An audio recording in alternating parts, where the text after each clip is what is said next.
illegal aliens are coming into the country and taking away our jobs. There's a reason why we have the fastest growing economy in the world, the reason why we have the most successful economy in the world. The only jobs he created are for illegal immigrants and bounce-back jobs, a bounce-back from the COVID.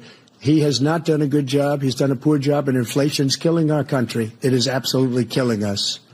There was no inflation when I became president.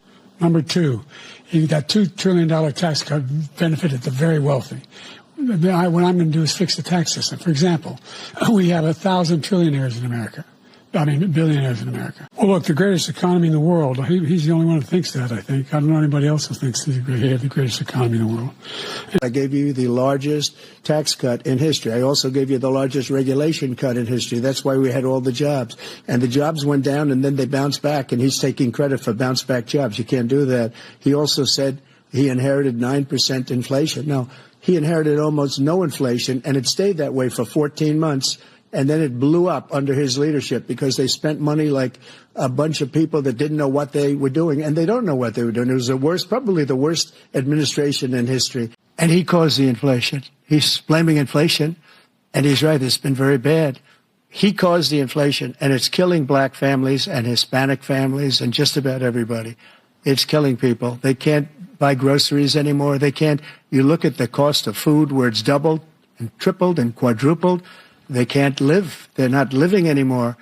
He caused this inflation. I gave him a country with essentially no inflation. It was perfect. It was so good. All he had to do is leave it alone. He destroyed it with his Green New scam and all this money that's being thrown out the window.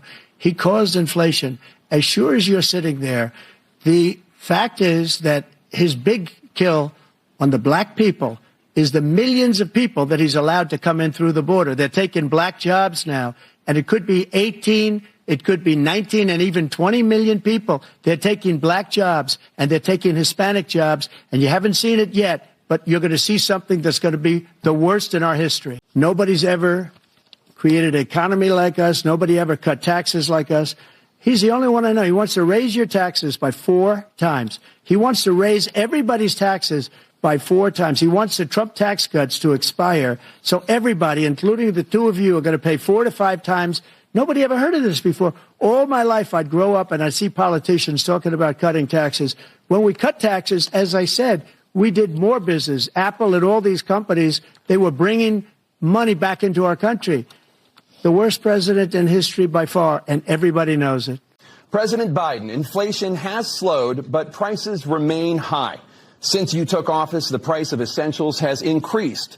For example, a basket of groceries that cost $100 then now costs more than $120.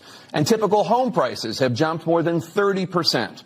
What do you say to voters who feel they are worse off under your presidency than they were under President Trump? We got to take a look at what I was left when I became president, what Mr. Trump left me. We had an economy that was in free fall.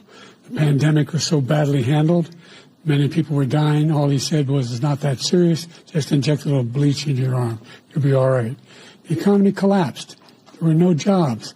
Unemployment rate rose to 15%. It was terrible. And so what we had to do is try to put things back together again. And that's exactly what we began to do. We created 15,000 new jobs. We brought out the position where we have 800,000 new manufacturing jobs. But there's more to be done. There's more to be done. Working class people are still in trouble. I come from Scranton, Pennsylvania. I come of households where the kitchen tables, things weren't able to be met during the month. It was a problem. Price of eggs, the price of gas, the price of housing, the price of a whole range of things. That's why I'm working so hard to make sure I deal with those problems. And we're going to make sure that we reduce the price of housing. We're going to make sure we build 2 million new units. We're going to make sure we cap rents so corporate greed can't take over. The combination, what I was left with in corporate greed, is the reason why we're in this problem right now. In addition to that, we're in a situation where if you take a look at all that was done in his administration, he didn't do much at all. By the time he left, things were in chaos, literally chaos. And so we put things back together. We created, I said, those jobs.